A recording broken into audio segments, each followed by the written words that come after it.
Possibly, bro. That would be crazy. Yeah. I want to see that.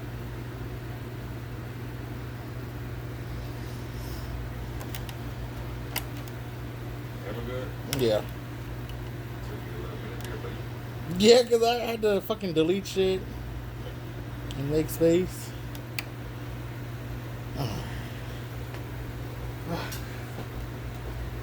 Alright, my bad. What's technical difficulties? Every time we having them now. What the fuck? Alright, so we was talking about you and your PTSD. Right. So, as I said, I finally started getting actual treatment in December 2019. February 2020, I actually got asked to put me on medications to help deal with depression, anxiety, and stress that I was going through. Help deal with I was having night terrors or night dreams where went into bad calls I had on the fire department. Things that had happened while I was on the ship, like the guy that you guys have been CPR on. Bad injuries. Some of those naturally myself and my people actually treated or those affected my sleep and everything else. So they initially put me on some medications, one for depression, one for anxiety, both of which helped me get some sleep at night. So I went from getting 4 hours of sleep back to getting like 16. I did pretty well until January, February 2020. No, I guess it was November 2020. Me and my son-friend got into an argument. Unfortunately, one day he was telling me he wasn't going to go home as I got more. And afterwards, I felt really bad about what happened. And I became upset with myself and started thinking about maybe just better off if I wasn't here. Right. And I attempted suicide. Well, I set up to attempt suicide. My wife was insisting I got a couple people to come bother me. One with my neighbor. So then I turned my phone back on, which I had turned off so she could call me. And she got one of my best friends to call me repeatedly. So I found out that I was going to go around my suicide. And she kept just blowing my phone until I finally was like, what? Right. And she's like, what's going on? It's going to be everything that's going on. My neighbor, Becky, decided to listen. It was called the Sheriff's Office out there. So just to make sure that I wouldn't be doing things to do. I was going to do options. Run around here, shooting around, taking to whatever mental health facility they put me into, or I could go check myself into a hospital. I would rather do I did too. They at least knew my medical history. right. What was going I on. would have rather did that.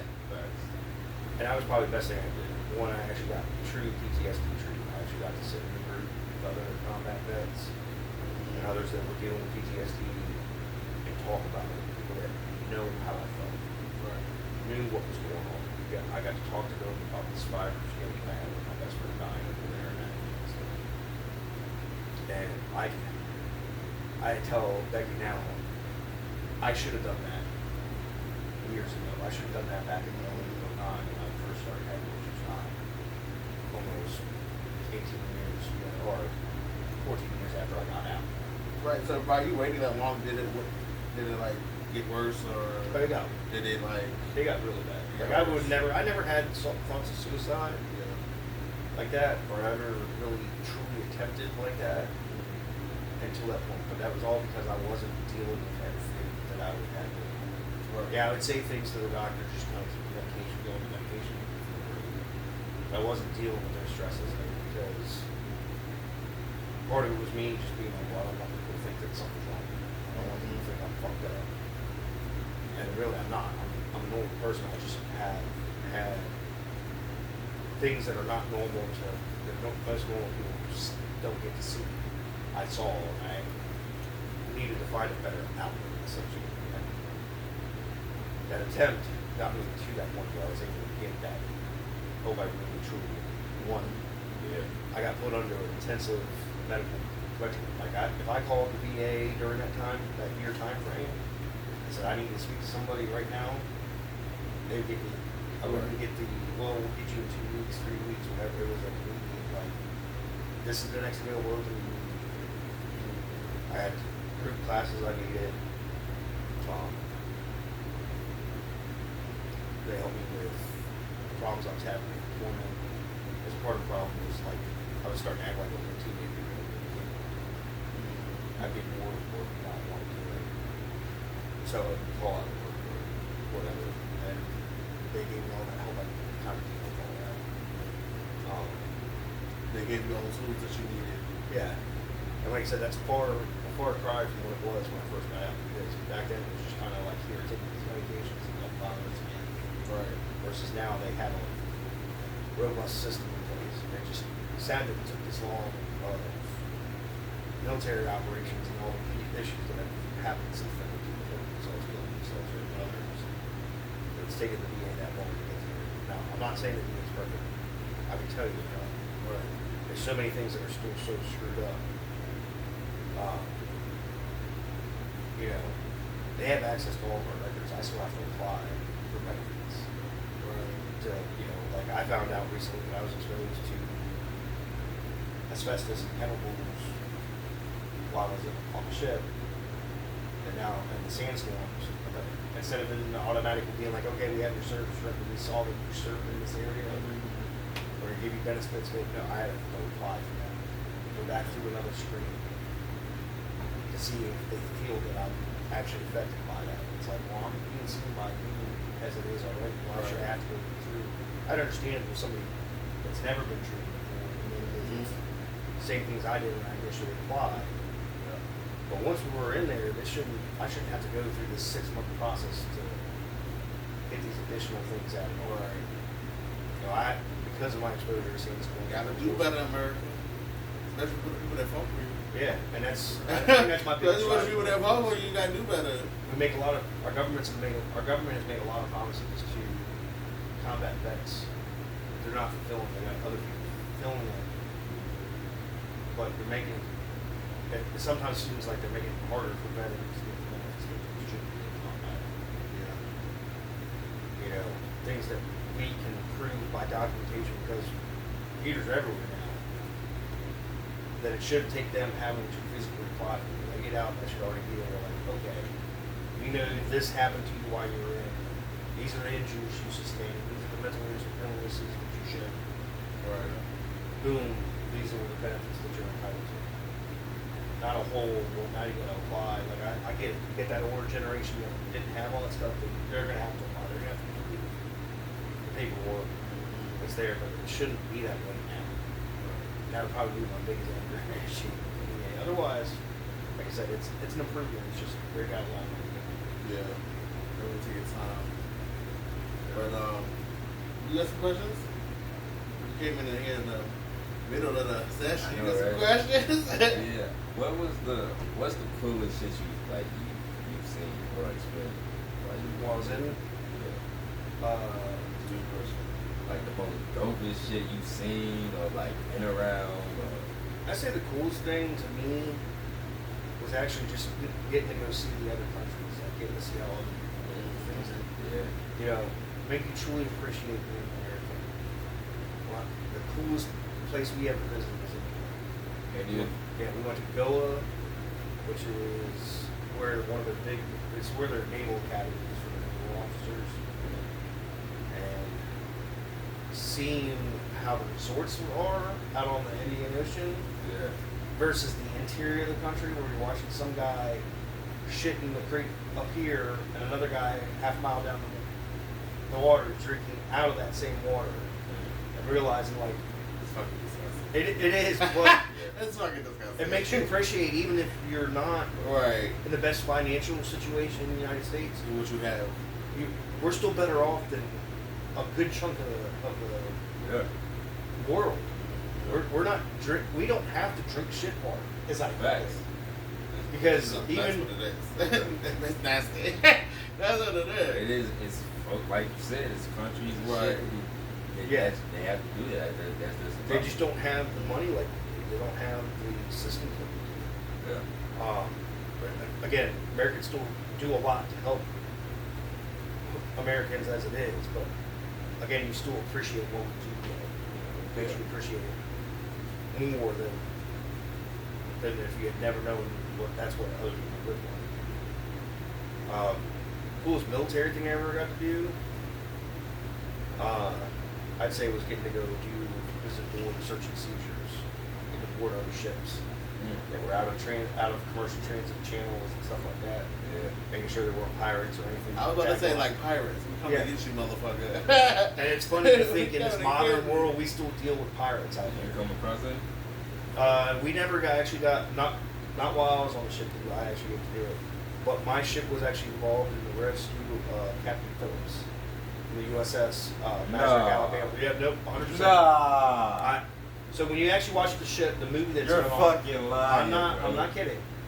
So when you watch that movie The confusion. and you see him on where he's waving at the cameras and he goes into an elevator, Yeah. that is on the Boxer. Who? That's the ship that I was on. No, That is, who You is never, the man? you never seen Captain Phillips where the pirates they commandeered the ship. yeah they attacked the ship and No, they is it a movie? yeah. It's a movie, but it's based on a real actual Yeah. event. Like he said that was your ship. That was the ship that I was on, but I was already off that ship. I was actually out of the military by that point. That was in 2011, I'm I gonna have think. to look that up. 'cause Damn. I don't know who Captain Phillips is. Damn. But And I feel so that right happened now. on the ship I was on.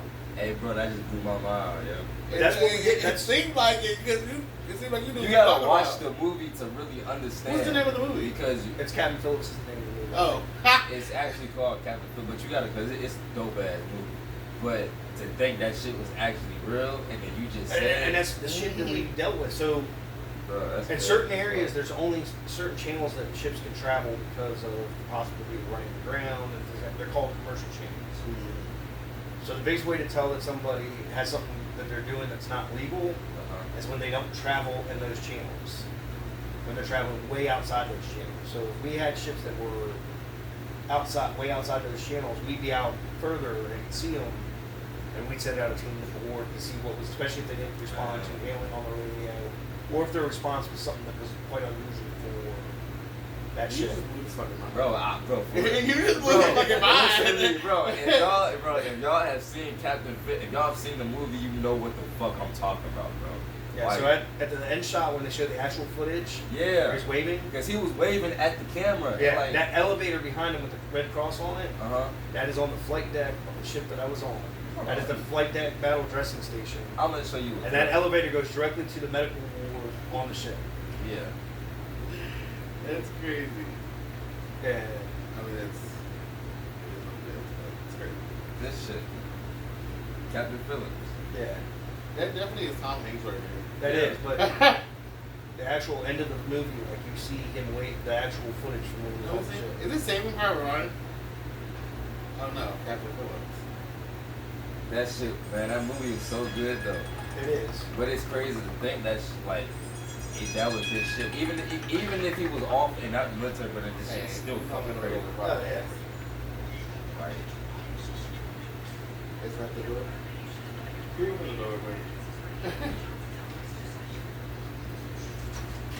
Oh, it is. He put that in here. My bad. Hold on. I gotta go. It's here. It's here. What? Okay, see, this podcast is gonna be really bad. My bad, y'all. You can throw that shit over there. It's just they put back for school. So he. Oh, you know what? I seen the preview for this. So it's an actual event that happened. They hijacked the boat. Yeah. And the United States Navy came alongside them once they had gone on the lifeboat.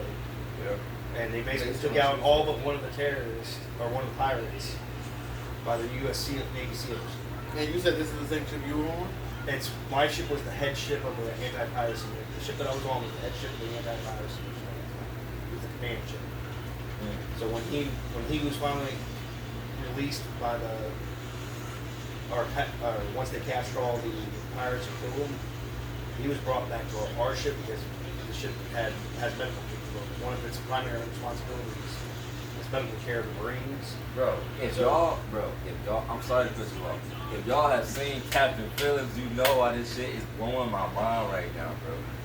He's Real excited, Yeah, yeah. bro, real shit, yo. Like, cause, okay, real, well, I like stuff like that, bro. Like, movies that were based off true stories, and then you talk to somebody who either had something to do with that event or was a part of something that, you know what I'm trying to say. Simulated that. Yeah. Yeah. Like, even though he wasn't on the boat, or you feel me, in the military at that time, he was still on the same boat that, yeah. Performed those same missions when I was on it. So. Yeah. That's great. The other coolest thing I did, we actually went to the Marshall Islands. So most people know what Bikini Atoll is. That's where we get all of our nuclear testing. So were the black people the pirates? Yeah, those are the Somalis. So, Bikini Atoll, where we did all of our testing, we went and did a medical dental exercise on their main island, which is called Majara. And that's where all people families that were on Bikini Atoll, they were evacuated, they did the testing. In the 80s, they moved them back and then realized that all the food and everything was still being contaminated by nuclear waste that was buried deep down in the ground. So I actually got to treat people that were showing long-term effects of nuclear radiation. And that was just, being there and seeing that, because it's one thing to hear about, oh yeah, we dropped these bombs and this is what happened, but to actually see the long-term effects of what happened to nuclear bombs, it really kind of changed your perspective on it. Like, I'm one of those ones that it actually has to be like an absolute last resort if you ever use that. Yeah. Because I see what happens long term. I've seen what happens long term. You're talking to people. One of the people who treated that they were exposed at the age of 3 on the Bikini Atoll. They were in their 40s when I treated them, or in their 30s, and it was just insane the things that they had genetically wrong with them because of that nuclear exposure. So by you being like a surgeon in the Navy, what was the most nastiest thing that you had to do to help somebody? Like, what was the most like? What grossed me out the most? Yeah, basically. Was actually, so we didn't have a female doctor, and all of our female corpsmen were off doing trauma training up in LA, and we had to do a physical exam on one of our sailors, and it was the things that we found coming out of her that made me want to vomit. Wait. We found during this, she came in with stomach pain. I'm glad I asked that question. Because I was thinking that in my mind. She came in with stomach pain, and the stuff that we pulled out were like a condom, broken off cucumber. There was some object we couldn't even identify in that tampon that had been used. What She definitely got an infection. Oh, she did, and it smelled so bad. Like it was like we uncorked the worst smell in the world. We painted that office to try to get rid of the smell because it got into like and still smelled for like another week after that. I couldn't. Like I was like, I could never do another female exam unless it's an absolute emergency. Because I looked at my doctor. I was like, don't ever ask me to come in here again. Dude, you said half a cucumber? Bro, I'm not like I don't even. I can't do that right now. Yeah, but the worst part is Bro. that I was on the ship with this person. It wasn't like it was somebody that was like went in the Marines or was only temporary. This was somebody that was ship's company. That's gross. So having to go down to the mess hall and sit in the same mess deck with that person, just be like, That's nope. And that was probably the grossest thing I ever did. Now, I got to do cool things too. Like I learned. We offered vasectomies to anybody on the way back on deployments. So I actually learned how to do. I learned how to do vasectomies, and our surgeon, what he would do, so he could get all out of them done, is he would have us do most of what he would do. Come in, observe us doing the vasectomy, and then we'd start to suture up, and he'd go to the next patient. So I got to do a couple of vasectomies while I was in. I got to do an appendix removal with just the surgeon watching me. Did tons of sutures while I was in there. Learned how to set bones. All the stuff that I would have never done as an EMT or even as a medic, I got to do as a Navy on ship. So looking back now, that where you're at right now in your life, is there anything that you would change about going into the Navy? I probably would have stayed in. If I knew what about my ex-wife cheating, if I knew that, I would have stayed in. Because I actually, the whole reason I got out was because of her. Right. I actually enjoyed my time in the Navy, and I was actually stepping towards going to what they call an independent duty deployment. So as On a ship, I had to work under a doctor's care. The doctor had to review everything I did. Even though I could do it independently, he still had to review my notes. He had to make sure that I was still meeting the standards to be able to perform those procedures by myself. Right. Independent duty corpsman is more like a physician's assistant, where you're on the ship by yourself. There is no other medical person above you. And you have junior corpsman, which is basically what I would have been, that work for you. You can perform all that stuff without having to call a doctor performing it. So you can perform all those procedures. And then you just have a review every few months with a medical doctor to look at your stuff and make sure you're still providing quality care.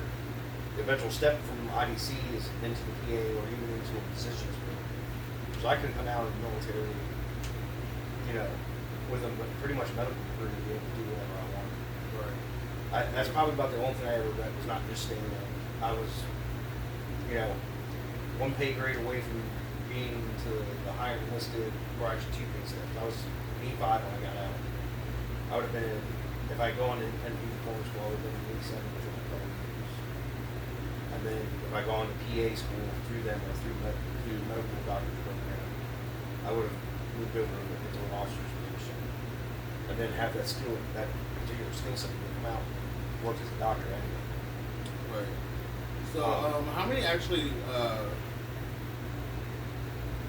different ships are there for the Navy? The classes of ships, I guess. there's about 100 different style ones. Some of them are run by the Navy, some of them are run by the military Sea Lift Command. But basically, you have main primary battle stuff that we have. You have aircraft carriers, which is our biggest. You have destroyers, frigates, and what's the other one? Which we really don't use anymore. Can't remember right now off the top of my head. Those are your primary battle ships that we have.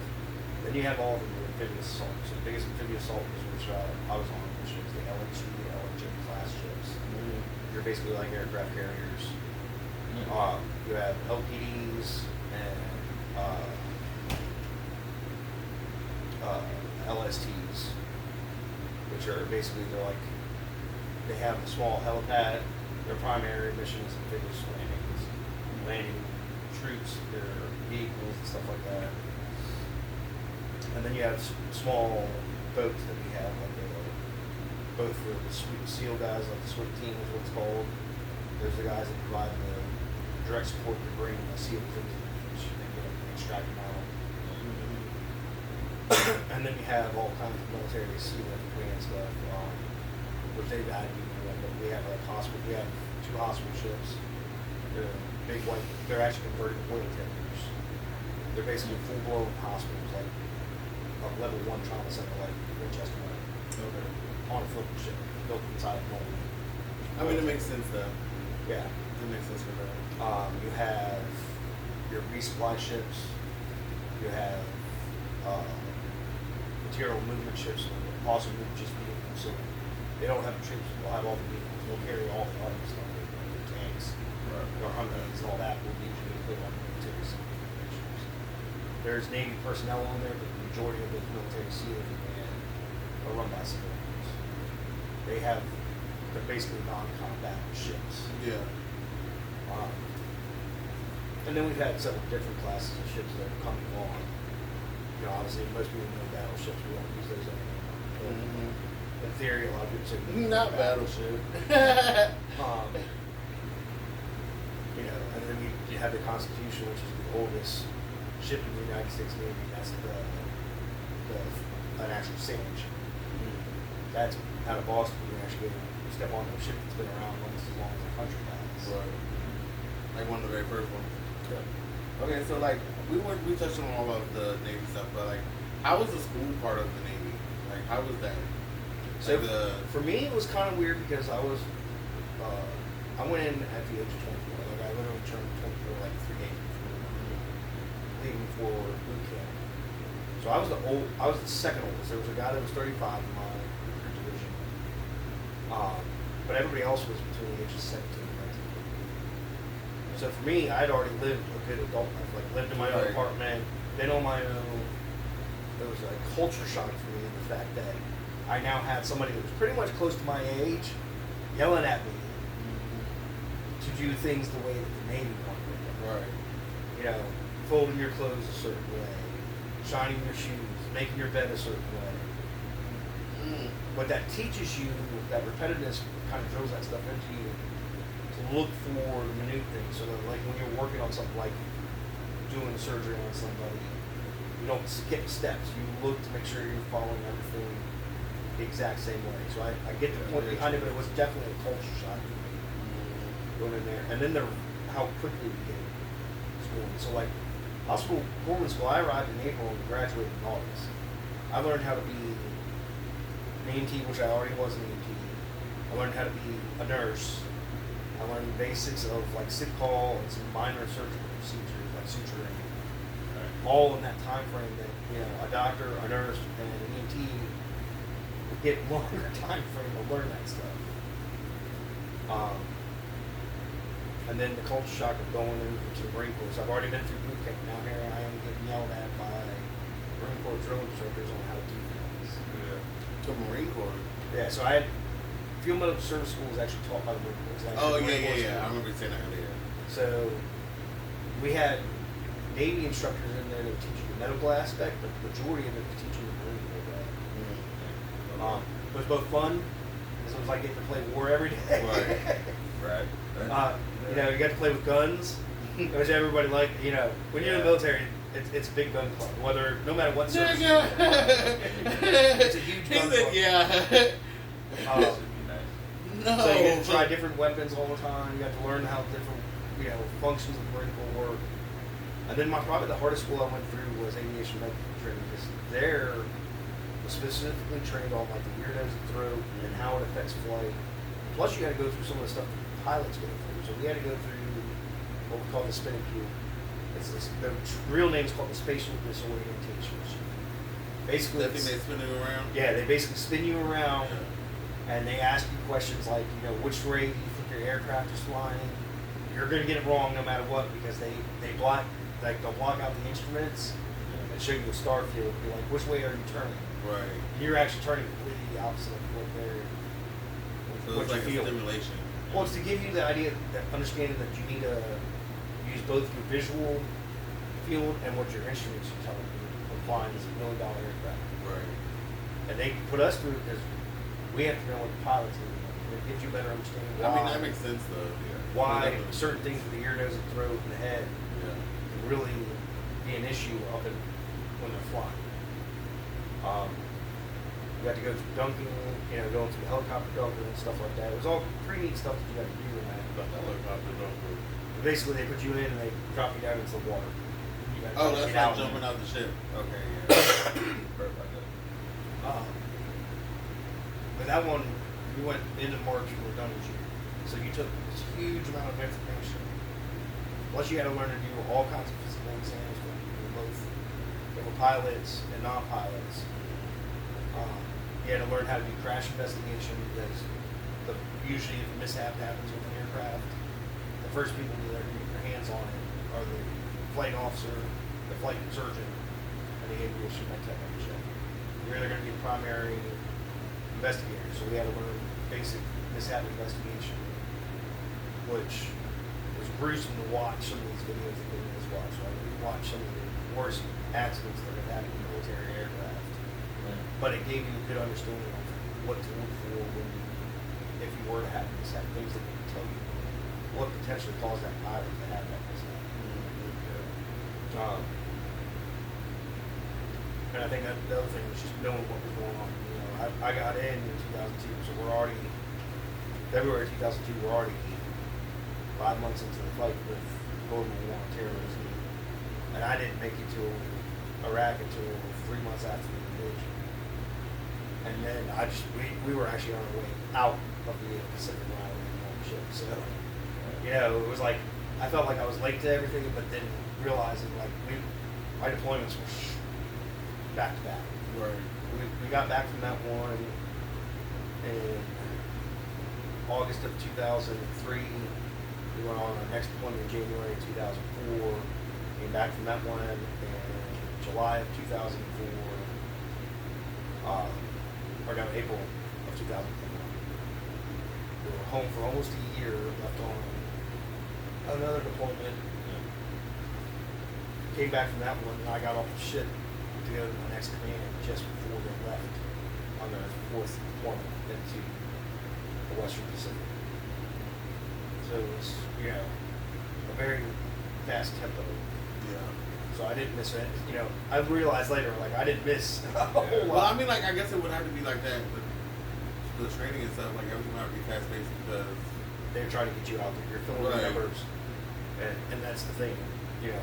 For every one person that we're bringing in, there's so many more that are coming out of the service because their contract's up, they're retiring, they've had a medical issue, they've had family issues, whatever.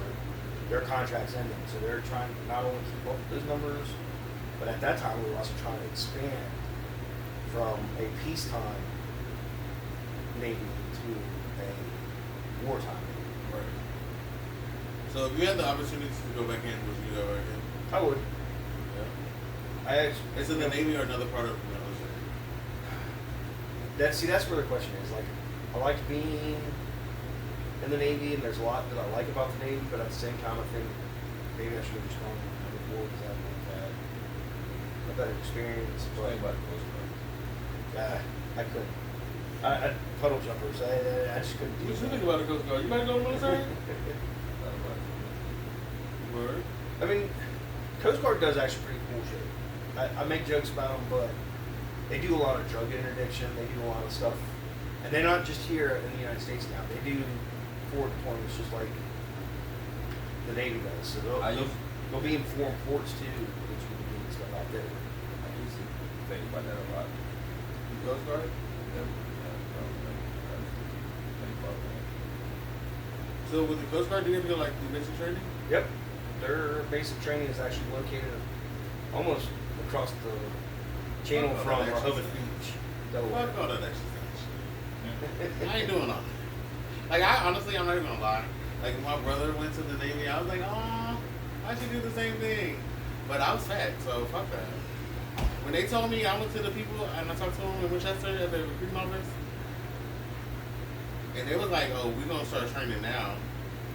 And this was like a year before I graduated. And they was like, because you got to be a certain size and this and that. Da, da. Yep. Fuck that. I was in one class of the fucking, I guess it was PT, the physical training part. Yeah. I was done. I was done. First of all, we got up at 4 o'clock in the morning. And I was like, I'm not even in the military yet. Like, I'm not for this. I'm not doing this. But I was like, oh, I want to do that. I want to do this. And I kept thinking in my head, like, I want to do this. But when I got to the workout place, shit. This nigga. I said, fuck this. I said, let me go get me a motherfucking breakfast sandwich or I something can't to tell you eat. what it's like Bro. now, but I can tell you, even with what they did with us PT-wise at the recruiting station, was nothing compared to like when they were punishing. They called it getting smoked. Like basically, somebody fucked up and they couldn't deal with that individual, or it was something that we should have caught them before they did it. The whole division would get smoked, and they had a card, literally a card of exercises, and they were allowed to go through it twice, front to back. And see, that's enough, you know, like, one person get in trouble, everybody get in trouble. Fuck no, because I'm going to beat your ass when you got me having to do push-ups for you. And I ain't doing this. Like, no, I don't like that. I don't like it. Not at all. The only time we ever actually got a true group punishment, and I wasn't even there that morning. I had gone to medical or dental that morning to get some teeth work done. And I came back, and as soon as I walked in, my division commander was like, go to your rack, put your nose on it. I was like, okay. So I walked down. What? I had basically come to the end, my foot in my rack, and I had to put my nose, like, stand at attention with Like my going nose to bed? right, on the middle of the bed. And there was like 2 other guys there. As soon as he walked back, I was like, what the fuck happened? Like somebody peed in recruit. So we had one recruit who was in charge of all of us. Right. Somebody peed in his canteen. Are you just, I'm not fucking kidding. He peed in his fucking canteen. dog. So Yeah, nobody that's would step what- forward and say anything. Because none of us saw it happen. The only person that knew was the guy that did it. We're all pissed. We're already all pissed because we're all getting yelled at. The guys got their breakfast cut short. They're on their way back. I come back from dental. I haven't even gotten breakfast. I'm getting yelled at. I'm like, what the fuck? Yeah, see, no, somebody would have got me that. Well, then That's that's none of my food. well. So they they started running us through. They brought every recruit division commander in our ship, our barracks, down to our space. Cranked the heat up, closed the windows, and started exercising. Yeah, no. And finally, after the first round, and we're starting on the second round of the card, dude jumps up and says, "I did it." At that point, they had to restrain the rest of us from going over and beating the shit out of this dude. For sure, because I believe it. I was tired, but I was ready to go beat the fuck out of this Fuck that. motherfucker. For real. Because I'm not even gonna lie. When I got kicked out of school, I went to job corps. And I don't even know why my fucking trade was military police. And I tell you, Kenny. that was my trade. I'm not bullshitting you. My trade was military police. I promise you not. Like, that shit was like the military. Everything. We had, like, it was more like the army. Yeah. Because the man that ran it was a captain in the army. So he ran that shit just like the army. I'm telling you, it was horrible. The walking around, the fucking cadences, the fucking everything. Bro, I couldn't imagine. It was fucking horrible. But let me tell you, the only thing that really got me through all of that, and I'm not even joking, because like before I went to Job Corps, I started a step team in high school. So it was easy for me to pick up on the cadences and stuff. But other than that, nah. That PT training and shit, I had to run around the gym 17 times. That equals a whole fucking lap. I mean, a mile. In a gym, inside the gym was 17 laps around, was a mile outside. Fuck that bullshit. The working was so bad, like the workouts was so bad. And back then, now I'll weigh 400 pounds, 400 and change. Back then I was 5 something. Fuck all that. Fuck that workout shit. No. See, I don't know. The exercise didn't bother me so much. It was some of the dumb shit we got yelled at for, but there was also some good times. So, Great Lakes is right there on Lake Michigan. Right. And I went in February, so there was snow on and off, but nothing really big. It warmed up like the second week of March, like 80-degree temperatures was like outside. It was like, okay. The next week, we got 3 feet of snow. Damn. Well, they pretty much shut down training to just minimum. And it happened on a Friday, so like our recruit, they went down to like one recruit division commander in each of the lanes, so that they weren't traveling in this hazardous weather. We went out and made snow angels out in the courtyard. We were having a good time because there was guys like from Texas that had never seen And that snow. was all fun. Yeah. So, you know, that was like the one good thing I remember from the kid was that like we got a moment of rest from getting yelled at that Saturday because it was like, we got 3 feet of snow that we shouldn't have got. Yeah. Shit, good luck. But that cold up there, that's probably the most insane thing. Was just they put us when we go outside. You had to wear your dungarees. You had to wear your sweater. You had to wear your what they called your all-weather jacket, which is just a button-up jacket you wear on the ship. It's like starts at your waist up. Like a Pico. Yeah, not quite. It was more like a small rain jacket with no Oh, okay. hood. Then you actually had a raincoat that you wore over top of that, a scarf, and you had to wear a mask and a beanie cap. Because it was so damn cold, and that wind would still cut through all that. You would feel that wind every time it blew. Damn. It would cut you like a knife. Like, how does it this cold? And I grew up here, so it wasn't like I Right. hadn't seen cold weather or felt cold, but up there feeling that cold wind coming off of there, that would make you depressed just being there during the winter time up there. Because I know you was here for the blizzard of '96. Oh, I was. I was. Not this far, but like I was living in Reston when that happened. I was living in Prince William County when that happened. Big serious, I remember I didn't have to do exams that year, midterm exams that year, because school was out for almost 2 months. Oh yeah, that was real bad. But you have any other question? Well, thank you, Charlie, for coming on to the Yeah, no problem. podcast. Want to talk with Bigs3xy? I got some other things going on tonight, so definitely stay tuned. Select, subscribe. Real good podcast on the way. New music on the way too, but I'm waiting for this nigga to do a reaction video. Which I started it. You feel me? I started it, but we got it coming. And I also do want to give a shout out to Lee Andrew, Julius Webb, and Ricardo Roman. They're also Navy veterans. My father was an Army veteran, So big shout out to him. Rest in paradise. And thank you. We out. Money. Thank you, sir. Yeah, not wrong. Appreciate it. Thanks for coming through. What's up? And definitely, I'm gonna see you tonight. We're gonna get that So, other one, the review going. yeah. Got a review on the way. A real big review. So let's see. A real big review. Yeah. It was not gonna be big, but it's a big review. It's a big review. We got some. I got some stuff for y'all that's coming. All right, stop saying this shit. Just Yeah. That was a really good podcast, though, for real. Yeah. Like, it really was. Good ass story, though. I like